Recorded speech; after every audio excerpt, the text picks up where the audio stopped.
Hey guys, hello everyone. कैसे हैं आप लोग? आज है 28 जून 2021 और आज का ऑसम सा सेशन लेके मैं आपकी दोस्त बुशरा खान। अच्छा फ्रेंड्स, एक बात और कहना चाहूँगी। यहाँ आउटलुक मैंने आप लोगों को पढ़ाया है, कंप्यूटर्स के सेशन लिए हैं, तो वहाँ प्लेलिस्ट में जाके देखिएगा। आउटलुक में मैंने कौन सा लास्ट वीडियो, क्योंकि अब तो मुझे ध्यान नहीं है, लास्ट में वो लास्ट आउटलुक का जो वीडियो किया है उसका मुझे ध्यान नहीं, मैंने कहाँ छोड़ा है उसको। उसके बाद जो है फिर मैं हिस्ट्री वगैरह पढ़ाने लगी आप लोगों को, तो वो जाके सुनिएगा और मुझे बताइएगा कि फिर मैं आपको आउटलुक कम से कम आपका पूरा करवा दूँ।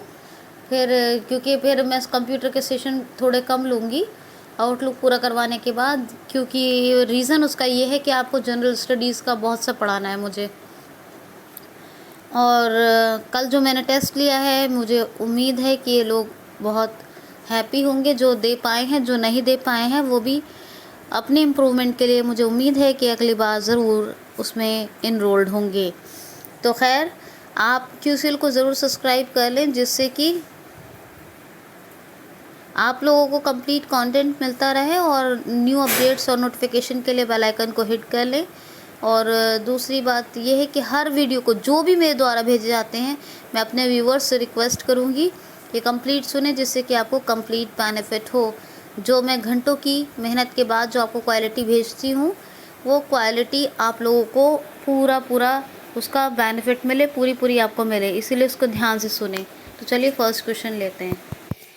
क्वेश्चन है, हाल ही में इंटरनेशनल डे ऑफ एमएसएमई या इंटरनेशनल एमएसएमई डे, अंतर्राष्ट्रीय micro small and medium enterprises दिवस कब मनाया गया है? तो ये 27 जून को मनाया जाता है। सतत विकास यानी सस्टेनेबल डेवलपमेंट में एमएसएमई इंडस्ट्रीज़ की भूमिका को बताने और जताने और इसे बढ़ावा देने के लिए ये मनाया जाता है 27 जून को एमएसएमई डे। ओके। क्वेश्चन है जी, हाल ही में अभी वर्ल्ड पीस इंडेक्स जारी हुआ है, इसमें टॉप पर यानी शीर्ष पर कौन सा देश है? तो 163 कंट्रीज़ का वर्ल्ड पीस इंडेक्स यानी विश्व शांति सूचकांक जारी हुआ है। इसमें नंबर 1 यानी टॉप पर है आइसलैंड। और अपने इंडिया की भी रैंक याद रखिए, तो 163 कंट्रीज़ में अपने भारत की रैंक है 135 यानी 135वां नंबर है। आइसलैंड टॉप पर है इस इंडेक्स में। आइसलैंड टॉप पर है, तो आइसलैंड टॉप पे है। तो आइसलैंड के जो प्रेसिडेंट है वो कौन है? GT Johnson. और इसकी कैपिटल है रेक्सविक। और आइसलैंडिक क्रूना ये करेंसी है। क्या है? Icelandic krona currency. Next question है, हाल ही में अभी नशा मुक्त भारत पोर्टल अभी किसने लॉन्च किया है? नशा मुक्त भारत वेबसाइट और पोर्टल किसने लॉन्च किया है? तो अभी हमारे सामाजिक न्याय एवं अधिकारिता मंत्री हैं थावर चंद गहलोत। इन्होंने 26 जून को अभी नशा मुक्त भारत पोर्टल को लॉन्च किया है। तो अब ये आपको बताया था कि नशीली दवाओं के दुरुपयोग और अवैध तस्करी के खिलाफ मनाया जाता है 26 जून को दिवस। और इसी दिन ये नशा मुक्त भारत पोर्टल और वेबसाइट लॉन्च किया है। किसने? ये थावरचंद गहलोत, कौन सा department? Ministry of social justice and सामाजिक न्याय एवं अधिकारिता मंत्री। हाँ, ministry of social justice and empowerment. ठीक है, तो ये है हमारे सामाजिक न्याय एवं अधिकारिता मंत्री। कौन? थावरचंद गहलोत। इन्होंने शुरुआत की है। ओके, देखिए नेक्स्ट क्वेश्चन सुनिए। हाल ही में अभी किसको रेबीज फ्री स्टेट घोषित कर दिया गया है? भारत के किस राज्य को रेबीज फ्री मुक्त कर दिया, यानी रेबीज मुक्त घोषित कर दिया गया है? तो गोवा को। गोवा में पिछले 3 सालों यानी प्रीवियस 3 ईयर्स से लास्ट 3 ईयर्स से कोई भी रेबीज़ का मामला नहीं आया है, इसीलिए अब रेबीज़ फ्री घोषित कर दिया गया है गोवा को।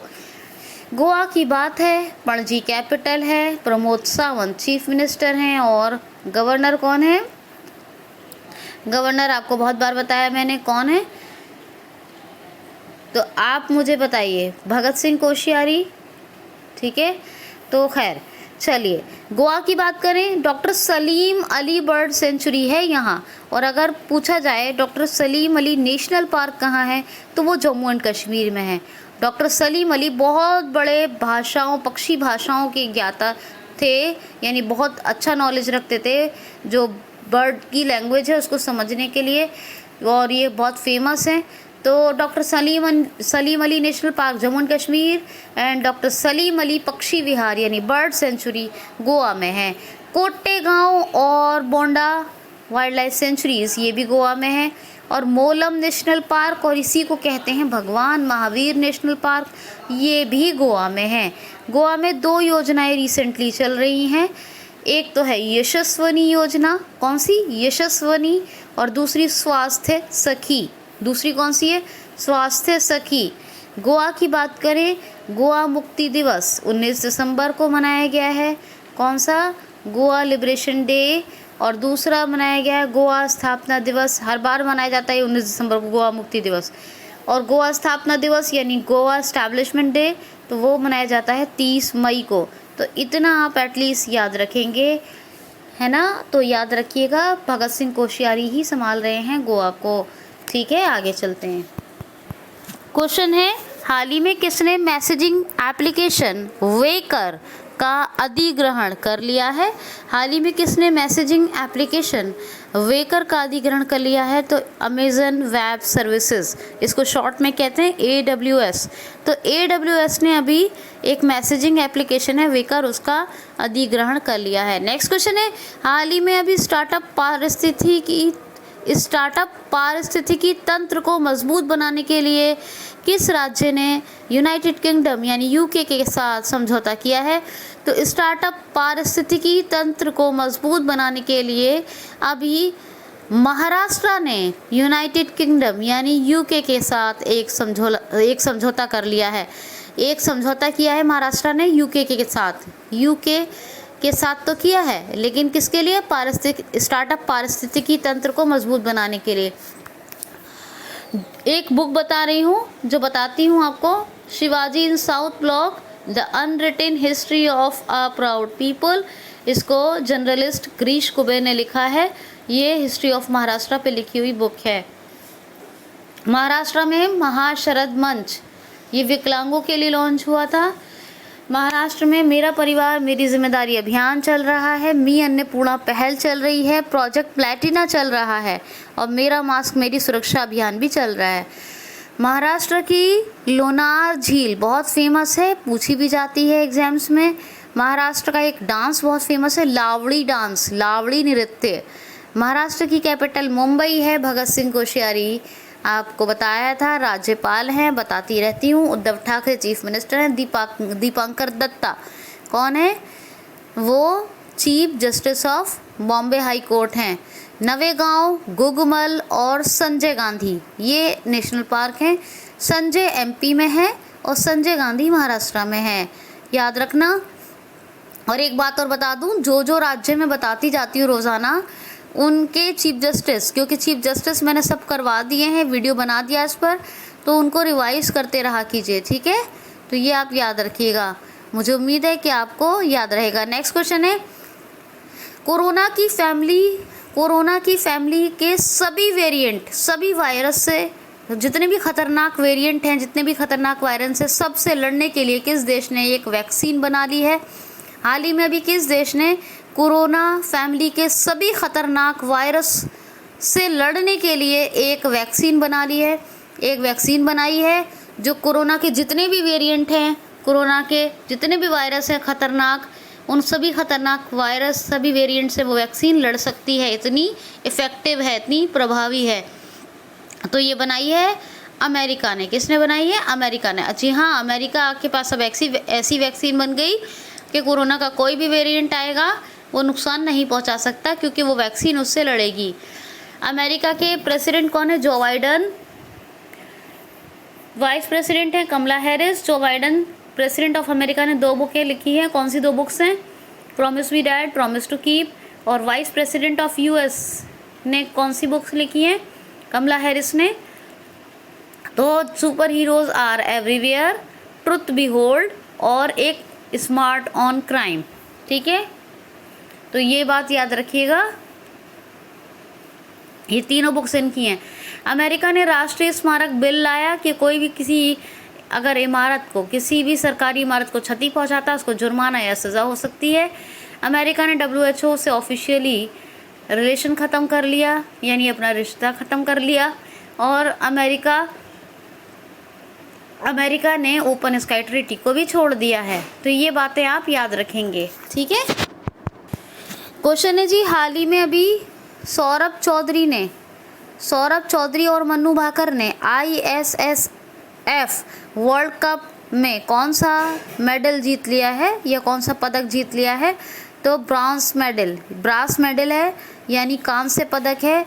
ये क्रोएशिया में आयोजित हो रही है। ISS यानी क्रोएशिया में चल रहा है ISSF world cup, shooting federation world cup है। ठीक है, तो ये जो है 10 मीटर राइफल स्पर्धा में सौरभ चौधरी और मन्नू भाकर ने अभी कांस्य पदक जीत लिया है। नेक्स्ट क्वेश्चन है, हाल ही में भारत का सबसे बड़ा क्रूड पाम ऑयल का निर्यातक मलेशिया को पीछे छोड़कर कौन बना है? भारत को क्रूड पाम ऑयल सप्लाई करने वाला देश मलेशिया को पीछे छोड़ के सबसे बड़ा देश कौन बना है? तो इंडोनेशिया। जी हाँ, इंडोनेशिया सबसे बड़ा सप्लायर है क्रूड पाम ऑयल का 2020-21 में। किसको? अपने देश भारत को। अपने देश भारत का सबसे बड़ा निर्यातक है या सप्लायर है, कह सकते हैं। ठीक है, तो अब ये इंडोनेशिया बना है मलेशिया को पीछे छोड़ के। तो इंडोनेशिया की कैपिटल जकार्ता है, लेकिन जल्दी क्या हो जाएगी? ईस्ट कालीमंतर, जो बोर्नियो आइलैंड पे शिफ्ट हो जाएगी, क्योंकि जकार्ता दुनिया में सबसे तेज़ी से डूबने वाला द्वीप बन गया है। अच्छा, जोको विडोडो ये यहाँ के प्रेसिडेंट हैं। इंडोनेशियन रुपया करेंसी है, तो ये आप याद रखेंगे। और जकार्ता में आसियान का भी हेडक्वार्टर है। 1967 में आसियान की स्थापना हुई थी। आसियान क्या है? आसियान है association of south east Asian nation. तो ये आप याद रखेंगे, भूलेगा। नेक्स्ट क्वेश्चन है, हाल ही में अहमदाबाद में एक जैन क्लब बना है, इसका उद्घाटन किसने किया है? तो इस जैन क्लब का उद्घाटन किया है प्रधानमंत्री श्री नरेंद्र मोदी जी ने। ठीक है, तो association of management association of management authority ने अभी ये जैन अकादमी क्या बोलते हैं, जैन एकेडमी का भी उद्घाटन किया है, मतलब स्थापित किया है। और जैन क्लब बना है अभी एक अहमदाबाद में। ये मुझे क्वेश्चन थोड़ा पढ़ने के बाद कंफ्यूजिंग लगा खुद को भी, तो जब मैंने पढ़ा तो मैंने इसको नोट तो कर लिया है, लेकिन इसके बारे में डिटेल अभी मैं निकाल के आपको दूसरे किसी वीडियो में बताऊंगी। ठीक है, तो ये आप याद रखना। 12 जैन क्लब याद रख लो, 12 अभी, और फिर मैं जो है आपको इसकी और डिटेल बताऊंगी थोड़ी सी। इसका उद्घाटन हमारे प्रधानमंत्री श्री मोदी जी ने किया है। ठीक है, याद रखना। वैसे मैंने जितना पढ़ा है उसके हिसाब से आप याद रखेंगे।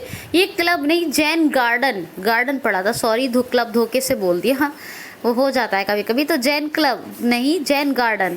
तो जैन गार्डन है ये बना है अहमदाबाद में। और अहमदाबाद मैनेजमेंट एसोसिएशन नहीं, जैन अकादमी का उद्घाटन किया है। ठीक है, और इस जैन गार्डन का किसने किया? प्रधानमंत्री श्री मोदी जी ने। तो ये मैंने इतना ही पढ़ा था, और डिटेल इसकी निकालूंगी तो आपको और बताऊंगी। नेक्स्ट क्वेश्चन है, हाल ही में ऑर्टन कैपिटल पासपोर्ट इंडेक्स जारी हुआ है, इसमें टॉप पर कौन सा कंट्री है या कौन सा देश है? तो जर्मनी। आपको पता है, आपको हेनली पासपोर्ट इंडेक्स के बारे में बताती रहती हूँ, उसमें जापान टॉप पे है। इसी तरह एक होता है ऑर्टन कैपिटल पासपोर्ट इंडेक्स। क्या होता है? ऑर्टन कैपिटल पासपोर्ट इंडेक्स क्या होता है? ऑर्टन कैपिटल पासपोर्ट इंडेक्स, इसमें जर्मनी टॉप पर है, और हेनली पासपोर्ट इंडेक्स में जापान टॉप पर है। और इन दोनों का ही मतलब ये है कि जैसे ये ऑर्टन कैपिटल पासपोर्ट इंडेक्स में जर्मनी टॉप पर है। तो जर्मनी का अगर आपके पास पासपोर्ट है तो आप बहुत से देशों में बिना वीज़ा के जा सकते हैं। इसी तरह हेनली इंडेक्स में ये हेनली इंडेक्स का जो ये जापान बताया टॉप पर, जापान का पासपोर्ट है तो दुनिया के आप बहुत से देशों में बिना वीज़ा के ओनली पासपोर्ट पे ही जा सकते हैं। ये है इसका मतलब। जर्मनी की बात है, जर्मनी की कैपिटल क्या है? बर्लिन। जर्मनी की करेंसी क्या है? यूरो। जर्मनी के प्रेसिडेंट हैं फ्रैंक वॉल्टर स्टेनमेयर और जर्मनी की चांसलर हैं एंजेला मार्केल। कौन है? Angela Merkel. नेक्स्ट क्वेश्चन है, सत्येंद्र वैद्य को किस उच्च न्यायालय का अपर न्यायाधीश नियुक्त किया गया है? तो अभी सत्येंद्र वैद्य ये बने हैं अपर न्यायाधीश किसके? हिमाचल प्रदेश हाई कोर्ट के। शिमला में है हिमाचल प्रदेश हाई कोर्ट के अपर न्यायाधीश बने हैं। अभी हिमाचल प्रदेश के बने हैं सत्येंद्र वैद्य अपर न्यायाधीश, तो है ना। तो अब हिमाचल प्रदेश की बात करते हैं। मुख्यमंत्री शहरी रोजगार गारंटी योजना ये यहाँ पर चल रही है। और हिमाचल प्रदेश की और बात करें तो ई पंचायत पुरस्कार 2020 हिमाचल प्रदेश ने जीता है और ई पंचायत पुरस्कार 2021 जीता है उत्तर प्रदेश ने। दोनों याद रखिए।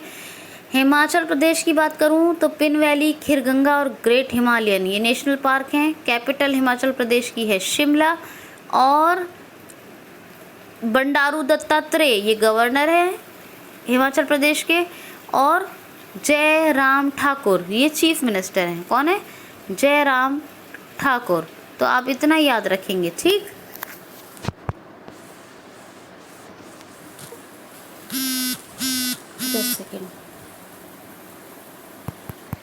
क्वेश्चन है, हाल ही में भी टोक्यो में होने वाले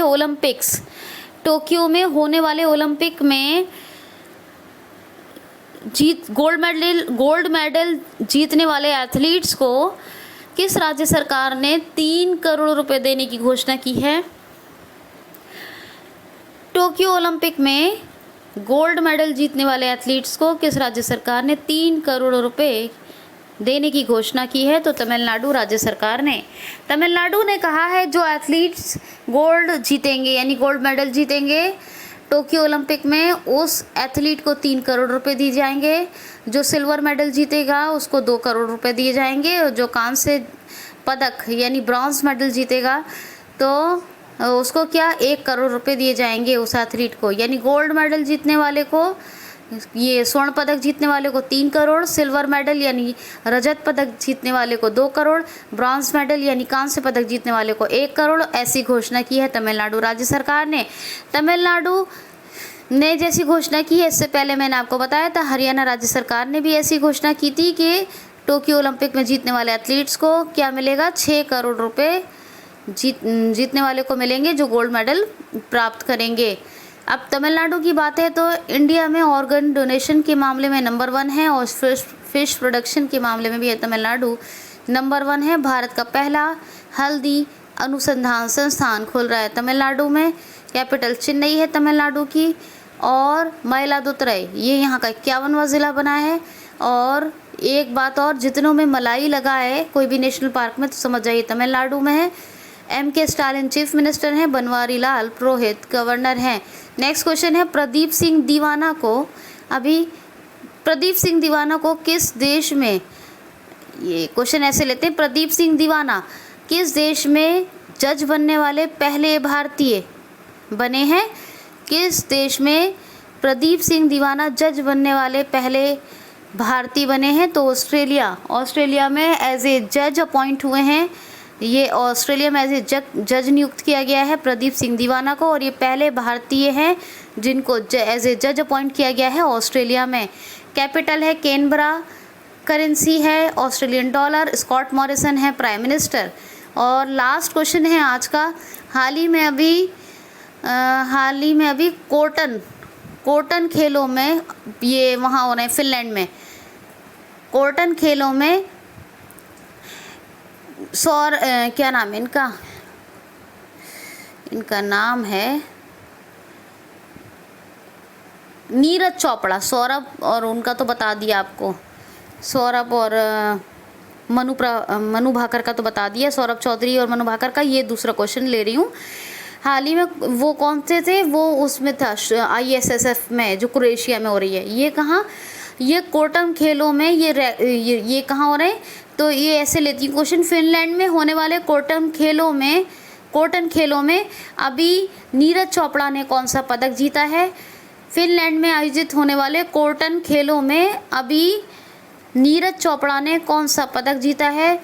तो नीरज चोपड़ा ये भाला फेंक खिलाड़ी हैं, इन्होंने 87.89 ऐसे ही बस याद रखिए, मतलब ऑलमोस्ट 88